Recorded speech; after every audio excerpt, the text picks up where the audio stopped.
Wind shaped like me, blowing through dim-dried forests, not bound by flesh container, but bound for greater things. That is, until he told me I had no soul. He replaced wind with overhead grid of cameras nailed to the top of my skull, surveying demarcated borders of emotional states. Science is on his side. He cites experimental results in articles with titles that may as well be propaganda. He's a dictator with a PhD, and he dictates the scientific bullet points of philosophy every day from a PowerPoint. Bullet point. There is no evidence for a soul. He watches over us. Eyes hungrily swallow our reactions and feed his ego. Bullet point. Internal observations don't count. We are insignificant. Earth crawlers, minds like simple machines that simply process the drives and desires of our muscles and organs. Bullet point. Parapsychology is nonsense. He freely wills us to question free will. We are clusters of brain cells chugging away on tasks made uncomplicated. And he is self-declared taskmaster, conditioning us to take our place amongst the animals. Bullet point. The Bible saying so is not enough. Awareness does not indicate a soul. With empirical eyes, man-made skyscrapers become symptoms of megalomania. Hopes and dreams are delusions.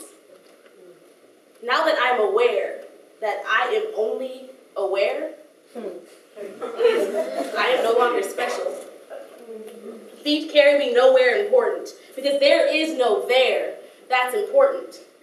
Passing by superfluous coffee shop, storefront windows with mannequins modeling our own mindlessness, pile of human ruin.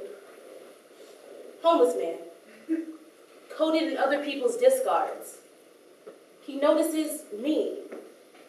He tucks corners of cracked lips into rounding cheeks, and in the shape the skin makes around his smiling eyes, I observe a soul. And with a nod, he acknowledges mine. Scientists cannot find the soul because they aren't looking for it in the right places. If we humans are individual neurons, then the soul's in the synapses. Scientists should look around the have a nice days exchanged over checkout counters, measured in the pressure of comforting palm on sobbing back. Listen for it in the comfortable silences. Discovered in autobiographies, fellow human fingers pressing out narrative of human hands working, building, begging, and failing. A baby stumbling to her mother's arms for the first time. The moments before and after a first kiss. Some miracles are so commonplace we call them cliches. Perhaps the professor, scientific and pessimistic, let science explain away his miracles. But I don't have to. Love at first sight.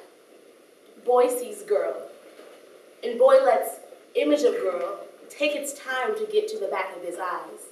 He savors every photon of light she reflects. The photoreceptors on his retina are excited, inspired. They sing signals from neuron to neuron, ending in the visual cortex, which analyzes.